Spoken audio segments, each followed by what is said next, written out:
जगासाठी सोन्याची किंमत खूप जास्त आहे, पण शेतकऱ्यांसाठी उभं राहिलेलं पीकच त्यांचं सोनं आणि त्याची सुरुवातच होते ती पेरणीने.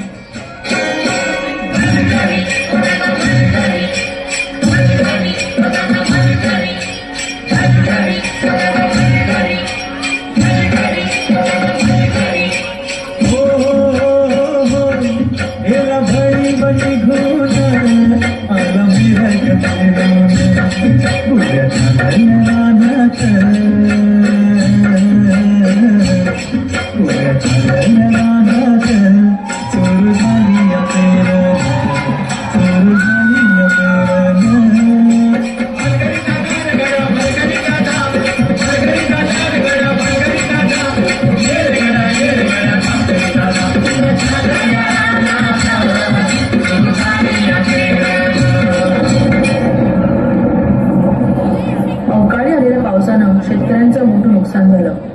हातातोंडाशी आलेला घास हिरावल्यानं नैराश्यातून शेतकरी आत्महत्येच्या दिशेने निघाले. कष्टानं पिकवलेलं शेत आडवं झालेलं पाहून मागे तू फिरू नको, उगाच सांडू नको, की संगत खोट्याची करू नको. येईल दिवस तुझा हे माणसाची घर सोडू नको. तुझ्या हाती गाव सारा सर्ग जाईल कालची रे देवताची रे माझ्या देवताची. देवा किती परीक्षा घेतोस, यांना झुंजायला बळ दे, हातात शक्ती दे.